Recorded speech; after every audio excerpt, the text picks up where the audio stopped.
Welcome to the short Vort on Parshas Seitze, the hidden battle within.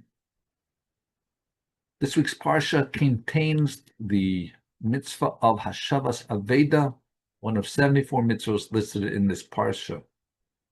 There's an obligation to return an object. The Torah says, Lo suchal Lehisalem, in Parachav Beis, Pasuk Gimel, chapter 22, verse 3.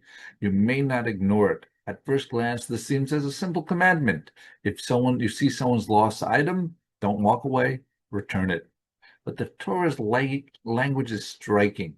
It says, Lo suchal Lehisalem, you may not ignore it. It doesn't just say, return the lost object, but you can't ignore it. The Torah is teaching us the greatest challenge is often sometimes not doing what is right, but overcoming the temptation to look away. Meir of Dvinks, 1843 to 1926, in his Meshech Chachmah, develops a powerful idea about human nature. A person can become accustomed to things that are not right. At first, it bothers him. His conscience speaks, but if he repeatedly ignores it, his heart becomes numb. The danger is not only that someone does something wrong, the deeper danger is he stops feeling that anything is wrong. This idea appears in Parshas Seitze in various items. Starts with Yifas Toar, continues with family conflicts, the rebellious children, protecting human dignity, and many other laws.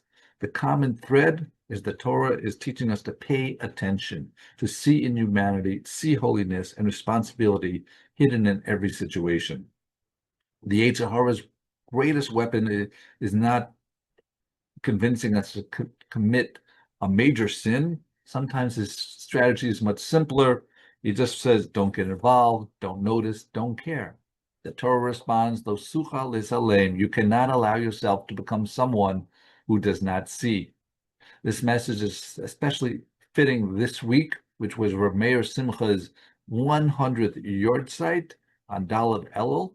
And since we're in Elul, it gives us very good lessons. Just to note, though, Meir Simcha, firstly, he doesn't have a recorded last name. He goes either by Kohen or just of Dvinks, or sometimes perhaps by his father's name. He authored the Sameach on the Rambam and the Meshech Chachmah on Chumash. He was one of the great leaders of pre-war Europe.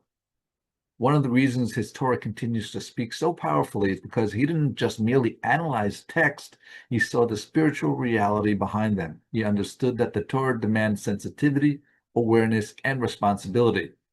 The lesson for us is simple but profound. Judaism is not only about what we do, it is also about what we refuse to ignore. A Jew must train himself to notice the needs of another person, the opportunities for kindness, and the quiet messages that Hashem sends us every day. Now that we're in Elul, a month of reflection and return, the challenge of Lo suchal Lehisalem is perhaps one of the better preparations for tshuva. Before we can change, we first have to see.